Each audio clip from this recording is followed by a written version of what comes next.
Can you, well, the first question is, can you hear us? Can you see us? Yes, hello. Can you hear us? Okay. Good morning, good afternoon, good evening. Depends. Yeah. So tell us, pop a quick comment if you can see or hear us. Hopefully this is working. Let's see. So I'm going to check as well on the page, see if this is working. So thank you very much, everybody, for being here with us. And I'm Daniele. I'm the host.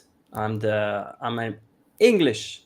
Well, no, I'm not in English. I'm not in English. I'm a business English coach, and I work mainly with IT professionals. And today I'm really glad to have with me Donna Maravillas. She's a qualified English teacher. Okay. And she's here to help me, to support me. Yay, we can see and hear you. That's great. That's exactly what we needed to know, Misha. Thank you very much. And yeah, so I have with me Donna. She's an experienced English teacher, and we've met during our career. And similar, then our path took a different route. But she's going to tell us.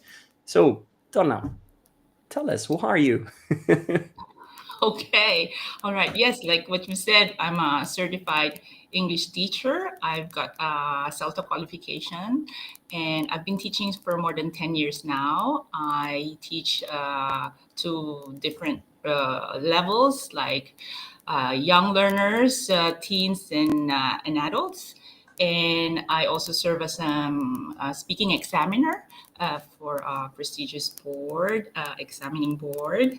And then I'm also a young learners DOS coordinator for British Institute, which is a private English language school in Italy. And lastly, I've created two activity books for young learners, very, very young learners. I mean, nursery students and elementary students, and with the with their parents. So these books are created for their child and for their parents as well, for the adults as well, to understand how to help their kids, help them how to go about their English language learning journey. Impressive. So I think, yeah, we have a lot to discuss today. So I am just checking, the technicalities. So I am looking at the YouTube channel to see if that is working. It is working. Okay, perfect. I wanted to make sure. Okay, so English without fear. Yeah. So the first thing is, why do we want to talk about English and fear? So what is the need, right? Well, this, personally speaking, comes from, well, personal history in a way, because I was a language learner before I became a teacher, right? And fear was part of my journey in a way. And so this is number one reason for me. The second reason is I keep talking to people, and I have the opportunity to talk to a lot of people who are English learners, but also other language learners. And somehow this thing about fear keeps coming up. I'm afraid, I don't want to speak up. I'm afraid I will, I don't know, I will sound bad. People won't take me seriously. So all these sort of things. And so this seems to be recurring. Fear always comes up, right? And yeah, and I have mixed feelings about fear. I don't know. I don't know about you. I have mixed feelings because, I mean, fear is there for a reason, right? Yeah, Evolution.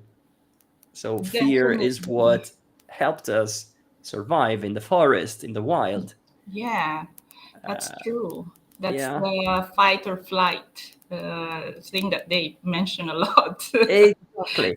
So some people like go there and say, "Oh no, no, there's nothing to be afraid of," and that's it.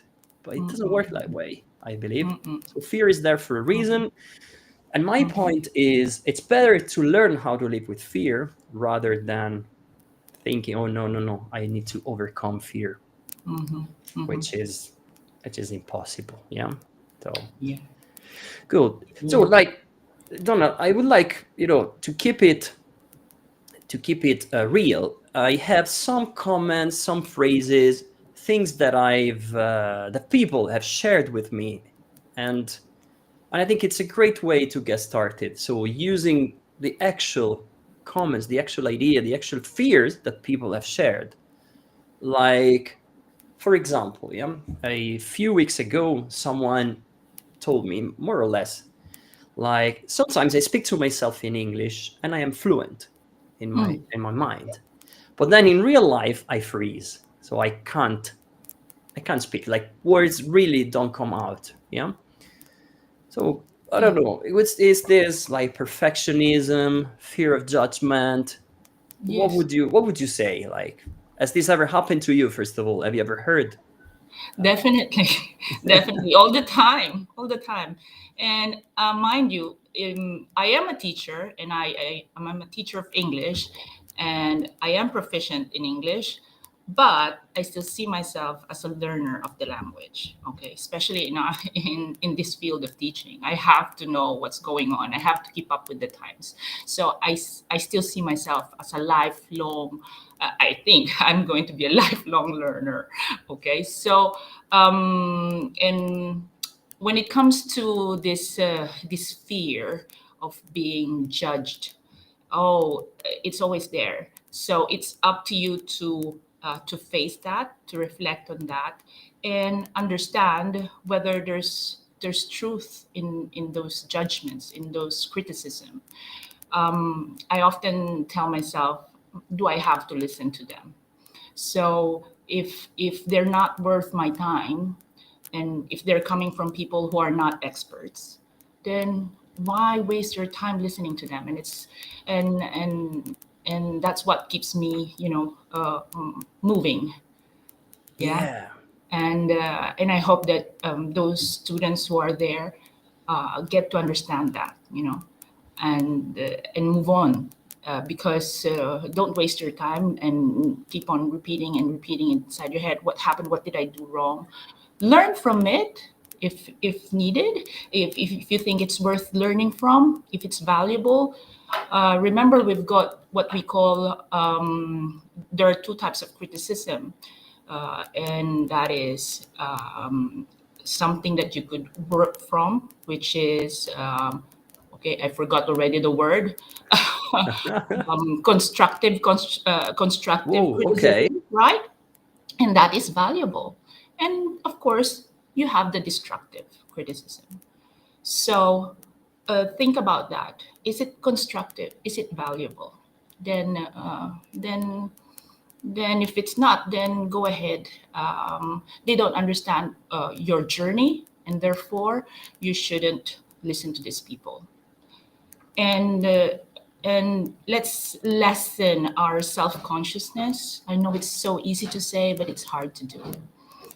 It is. And yeah, and actually, when I was young, in high school, that was the hardest part of my English language learning journey, because as a high school student, you experience a lot of things. You're physically and mentally changing. I didn't know who I was. I didn't know who I would become, and yeah, everything's changing around me. And in high school, there was this moment when our teacher asked um, us to write a story, and it wasn't just a simple story. It was a play script. Wow. Yeah, high school, eh? So so I was like, I was really blocked. I don't know where to start. There wasn't any scaffolding. There wasn't any, No brainstorming amongst support, peers. no No, help, really. nothing. Just Okay. write a script, and we're going. And she added, we're going to perform this on stage. Someone would call this shock therapy. Yeah, It gets yeah. you to do stuff without having too much time to think about it. Exactly. So just imagine a teenager like that, and I was already feeling that I was the weakest of the group, you know. because Yeah, all of them are just started writing things on their papers, and an hour passed and I just didn't have anything on my paper at yeah, all. So imagine what I was feeling then. yeah, I absolutely. You feel feel like, oh, afraid. I'm All never the words gonna, that you could think of. I'm never gonna make it. Yes, that's how you feel. Like, okay, people are doing things, but I will never be able to. Yeah. And the deep end, Michael says, exactly. Yeah. That's how you feel. Mm-mm. And right. So the idea is fear. So people judge you, and you feel like you're being judged. But also there is another important point when people block and they overthink is perfectionism, which Mm. often comes up. Perfectionism is, I see it like, again, I was a victim, and I think a lot of people are. So you say, okay, I want to be able to speak, and I want to know what I'm doing before I'm ready to actually do the thing. And again, when I read messages from people then that talk to me, perfectionism is one that often comes up. Mhm. So again, how do you deal with it? Again, has this ever happened to you in terms of both personal experience and the people you've worked with? Oh, definitely. Honestly, I think it's even more pronounced when you're a woman. I agree to this. I was watching the other day another live podcast, and they were talking about imposter syndrome and Yeah, perfectionism. They're aligned, and that is true because in society we feel we are taught in a different way, and we see ourselves of a lesser a person. And besides that, aside from being a woman, also culture. For instance, I come from the Philippines, and our country's been colonized by several other countries, and we've got this colonial mentality. okay, And in fact, when you go to the Philippines, or even just watch the TV shows or the ads, they promote being white. Why is it? right, Yeah. which is, You just imagine that. So you're telling the people that you're not good enough. So also because of that, I think it's kind of ingrained in our mentality, in our mindset, and this is something that we have to work on, and it takes generation. I mean, look at me. We were colonized hundreds and hundreds of years ago, and yet, I still see that, and many of my of Filipinos like me feel and see the same thing. yeah, absolutely. It's yeah, it gets into your mentality. But in terms of like people who want to, like, language learners, right? So one of the things I always say is small steps, which I think is one of the way you can get out of that mentality. So fear of judgment and perfectionism. So start by doing small things. I don't know, speaking, uh, writing, and then reading, and then talking to yourself, talking to a mirror, recording yourself, sending a message. Small things. It doesn't have to be something like amazing. It's Yeah. important that it's something consistent, so that you do it regularly, I believe, and then also that it's something that resonates with you, so that you get started. You can tell a story, you can tell something that is important to you, and then you repeat it. And I think that you slowly get out of the mentality that, oh, I can't do it, everybody else can but me. So I don't Yeah. know, as I said, like, I'd love to have your opinion on this, because you're like me in a way, language learner and language teacher, and at Hmm. the same time you have a lot of experience with the learners of all ages. So is that something that you think is valuable? Of course, definitely. For instance, like what I mentioned, about culture. Um, you have to understand where you're coming from. You're different. Embrace that. Okay. So, because it's really, especially if you're learning English when you're already an adult, of course, it's going to be much more difficult for Yeah. you compared to someone who is fresh and hasn't got anything inside their heads, like small children, and you're busy with your schedules, your job, your family. So it's going to be difficult for you. So accept that, understand where you're coming from. And yes, you're right. Give yourself small goals, but make small steps, one step at a time, and make it reachable, doable. Don't think that after a month you'll have a posh accent. And it's not even the goal, I believe, isn't it? Is it? So Well, like the goal is to speak, to communicate, yeah, and yeah, exactly. and be there. And like it's a very appropriate comment from Michael. How do you eat an elephant? A small bite at a time. Very appropriate because we are getting towards lunchtime as well. Well, I'm not gonna eat an elephant, but yeah, I think that's the idea. Yeah. So you start small, and eventually you get there. Hmm. Slowly but surely you get Hmm. there. And yeah, absolutely, that's something that's really valuable, I believe.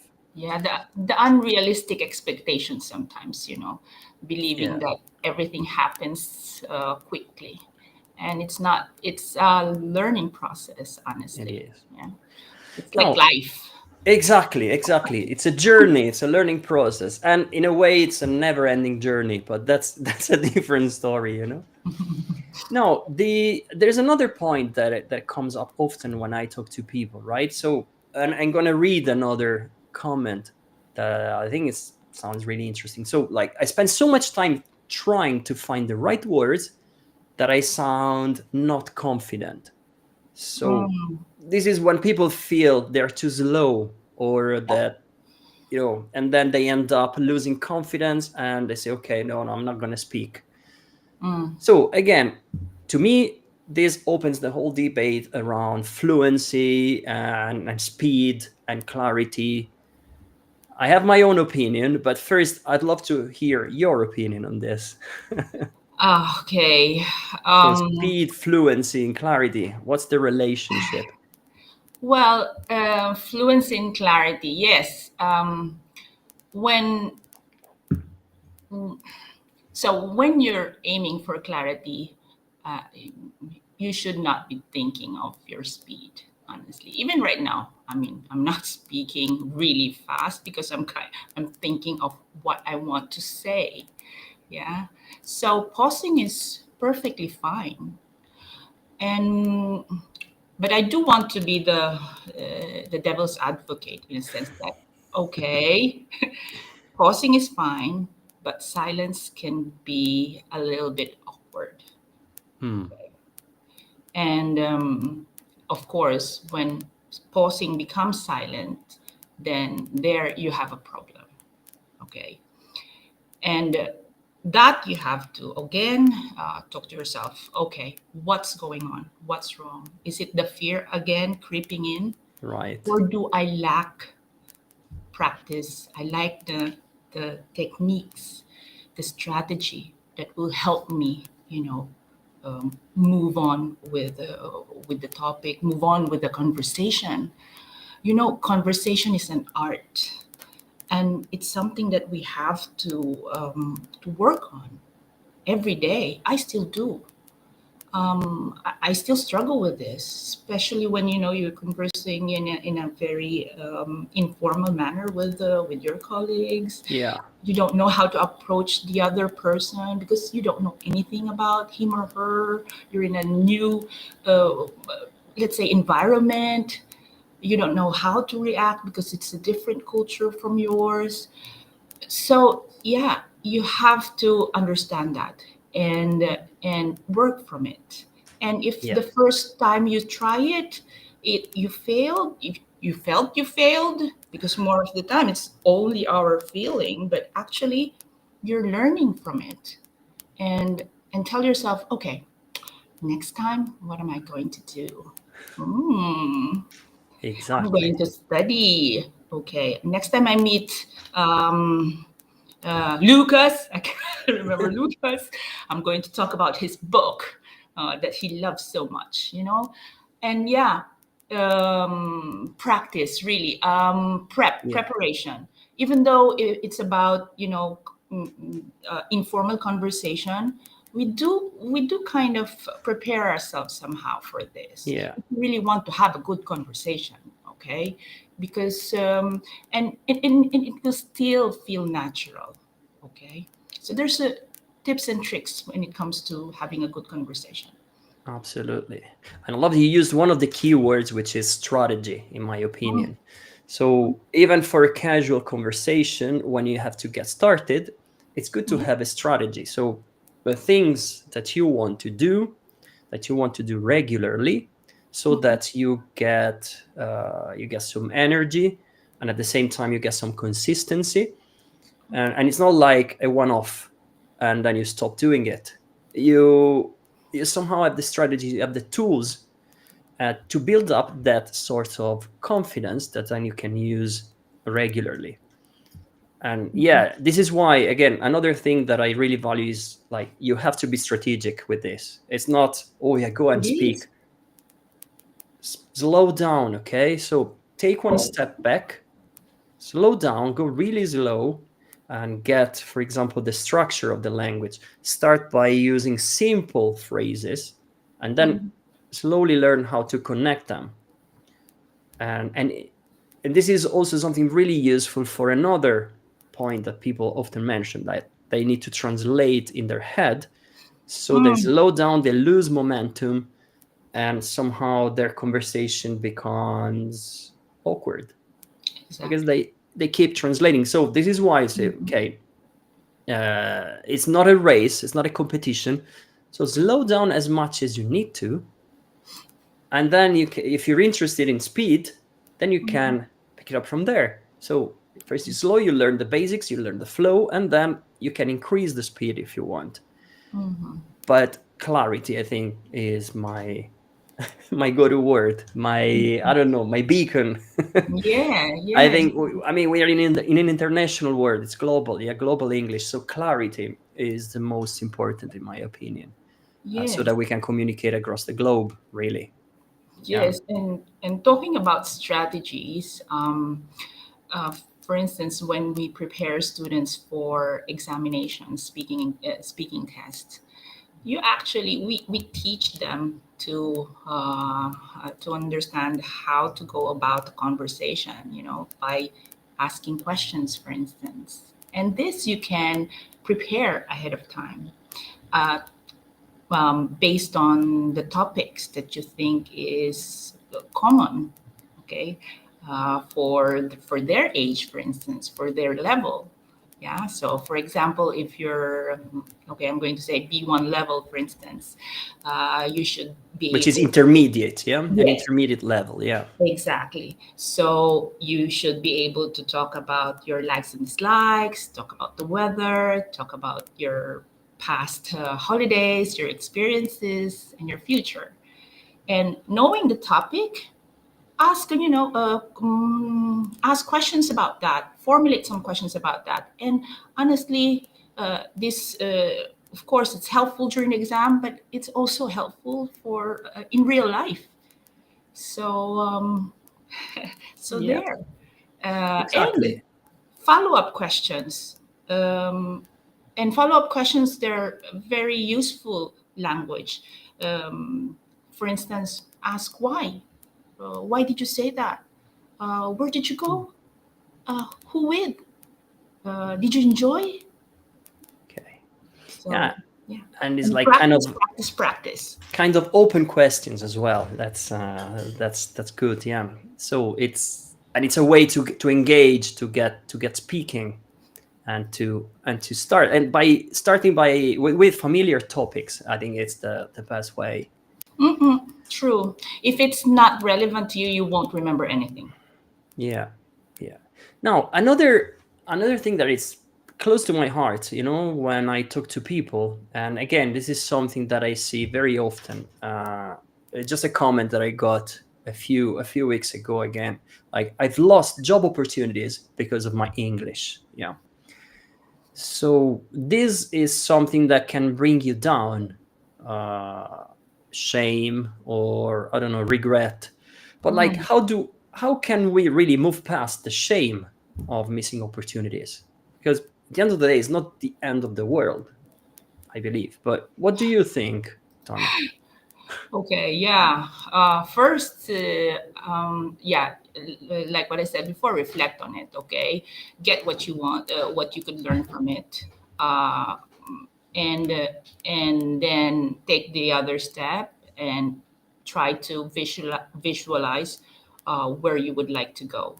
So, let's say you want just to be able to present something. Okay, if you're, let's say, presenting a project to your department.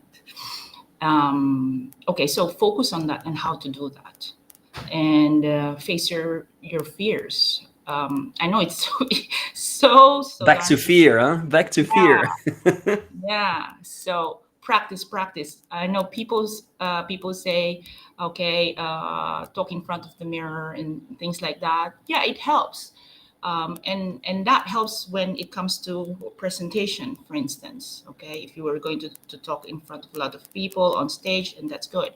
But what if there's question and answer, for instance? That's a little bit different. So talking in front of the mirror is practicing a different skill. It's a bit unnatural, honestly, because I mean you don't have the other person asking you Yeah, questions or showing their faces, their emotions in front of you, and you can't really you don't know how you're going to react to yourself because it's one way. So so to practice conversation, you have to interact with other people. You have to practice with others. Sign, yeah. sign up a course, go and call immediately Dan. Okay. Yeah, but I mean, I think the possibilities are endless. We live in a global world, as we said. So, like, there are Hmm. communities out there, and especially in the field with the people I work with. So, IT, tech, the communities are really good there, and there's Discord, Slack. So you can always get out there and try to communicate, and people are usually friendly. I mean, They are. nobody's going to judge you for your accent, for your grammar, whatever. Mhm. Most of the time, unless it's an exam, of course. That's a different story. But even there's okay, it's a long story. But even, you have possibilities. You can speak, communicate, send your message out. Mhm. And that's something that I always encourage people to do. So get out there and start speaking, really, because Mhm. most of the time you find that people are receptive and they want to talk to you. And Mhm. one thing, if you've had like bad experiences, say Mhm. for example you missed some opportunities because of your English, there is always time to start again. This Exactly. is what I told a former student of mine a few days ago. They say, yeah, one of my biggest regret is when I stopped studying English after high school. I say, yeah, but you're a university student. You're not an elderly person Mhm. talking about his life and his regrets. You can still start again and start speaking. That's Yeah. at least that's the encouragement. And the same goes if you had bad experiences. So if you, for example, you got rejected at the job interview, or you couldn't apply for the role because your English was weak, that should be a starting point, not an end point, in my opinion. Yeah. Yeah, it's your attitude, right? It Yeah. is. I've experienced that just a week ago. Remember when I was like complaining to you and the rest of the gang? Yeah. But That's it. it's it's just, accept it. Okay, feel sad about it. That's natural. We're human beings. And then be proactive. Yeah, that's the right word. Be proactive. So if Sure. this is what you want to achieve, and this is you, then you have to fill in that gap. What are the skills that I need? So yeah, Exactly. okay, I have to improve my communicative skills. Okay, then what do? I have to sign up, or I have to watch, listen to English podcasts, for instance, like this Yeah. one. Start typing, communicating to people, and yeah, Yeah. go and act on it. Yep. And Actually, that's what I'm doing now. I think Sarah has summarized it well, like we can learn from our mistakes and we can take small steps. And she's mentioned one of the keywords like perfection. Hmm. If that is the objective, we're never going to take action really. So it's not about being perfect.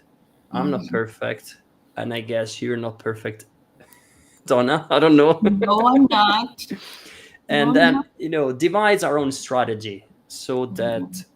small steps, a small little thing every day gives confidence, and then stick to the plan. Be consistent. I'd rather be consistent than perfect, so do Exactly. one simple thing every day all the time, and that's how you grow. uh, And to remind you of, perhaps you've heard of this famous quote. Well, for me, it's a famous quote because my mom, especially my mom, used to say this a lot. And she said, to err is human. And well, back in the days, well, I didn't know what err means. Means okay, for those who are listening to us, it means it's very archaic. It's an old-fashioned word. We don't use it. I don't hear it often now, but it means to make mistakes is human. It's a human need. It's human nature. And actually, that's just a part of the quote. The other one is, to err is human, to forgive divine. Oh, so wow, yeah, that's um, if you have a time, if you're a student, or not even just teachers like us listening, we should read that poem from Alexander Pope. Alexander mm, Pope wow. was a poet and a satirist, which I love. I love comedy. I love humor. Of course. And that's another strategy, actually, if you want to improve your, because in English or in any language, it's always connected to the culture. Yeah, if you're learning English language, it's also nice to learn about the culture of the people Yeah. who speaks them, and especially Americans, British. Okay, so you read about history, traditions, and one fun way of increasing your cultural knowledge is watching sitcoms, comedy Yeah. shows, talk shows, because they're recent. You learn You idiomatic build up that expressions. knowledge, you build up and you are exposed to the everyday language in a way which then is useful when you want to communicate. Absolutely. Yeah. And like communication, it's about communication, not perfection. You see, that's what Linda is saying, and I totally agree. Mm-mm, It's about, if it's about a culture, sure, and it's communication. If it's mm-mm, about an objective you have at work, mm, yes, it's communication again. mm-mm, Ultimately, that's what we need to do. We want to communicate in a global world.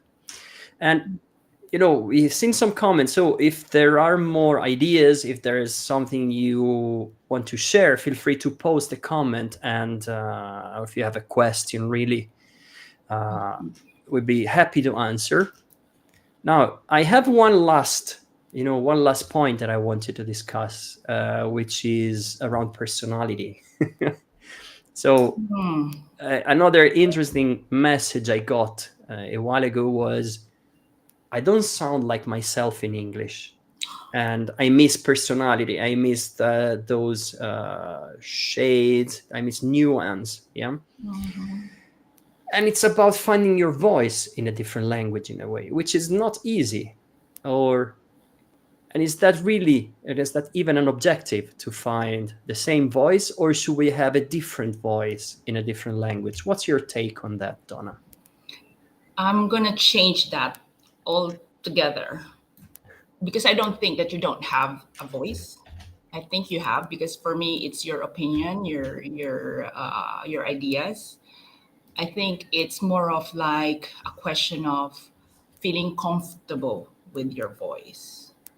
For me, that's the thing that you should work on, to feel comfortable with your voice. And as I've said a while ago, I mean, I told you about me sounding like German, sounding German when Okay, I what about that? Yeah, I'm when curious. I when I speak Italian, according to my kids, yeah. Because I do have a different voice when I speak in a different language. I Sure. sound different in Filipino, I sound different in English, and I sound different in Italian. Because after all, languages all sound different. They Um, do. I mean, just to imagine, where does sound come from? Yeah, our mouth. And our mouth, what? They're made of muscles, and the memory, it's actually muscle memory. When you grow up with a different language, besides English, of course, your memory, your muscle memory is different. So it's going to be Hmm. difficult or challenging to acquire that different accent. If you want a Cockney accent, for instance, you have to learn about that sound, that glottal stop that we call in language, glottal Yeah. stop. What That what the what is it? Yeah, that Can is you the translate? yeah, that is the consonant sound that you create when Okay, you sure. close Yeah. your glottis. And this is often true with the letter T, of course. So for example, I need a bottle of water. Okay, that's kind of American accent. I need a bottle of water. So you pronounce the T there. But a Cockney accent, they go like this, bottle, bottle. It So they don't disappears. pronounce the Yeah. T. Yeah. It just So that's the disappears. global stuff. Yeah.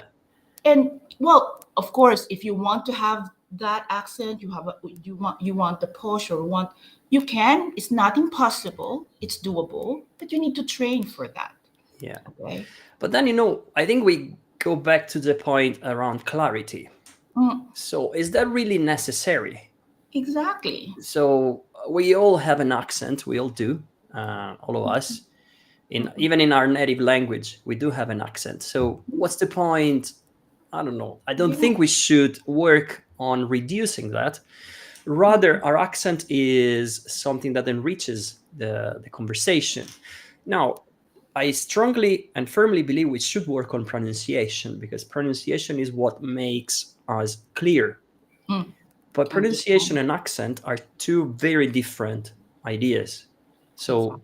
accent comes from our native language, Mm-mm. or dialect, whatever. And then clear pronunciation is something that we can learn. Mm-mm. And also intonation, we can put is on top of it. So Mm-mm. each language has different intonation. So I think clarity and global communication are about pronunciation and intonation, not about accent. Mm-mm. And True. so if True. you work towards like a clear pronunciation, then you can totally live with your accent, and you shouldn't Exactly. work on removing it. Mm-mm. And besides, unless you are an actor, Yeah. it's Okay. Yeah. it's impossible to get rid of your accent. Yeah. Obvious, And they train for that, eh? They do, they They do. do. They train for that because it's Yeah, again, it's muscle memory. So when it comes to being clear, it's just being, understanding. Okay, how do I pronounce this? Actually, you're lucky right now. Students right now are very lucky because they go online, they listen. Oh, yeah, how do you pronounce this word? It's there. Back in my days, I didn't have that. absolutely. So, so lucky you guys. And practice again. One way to reduce risk: practice with children. Now, Oh if you yeah. have kids, practice with your kids. If you don't have kids, have one. Or use your nieces and Yeah, nephews. go around steal children so that Yeah. you can talk to them.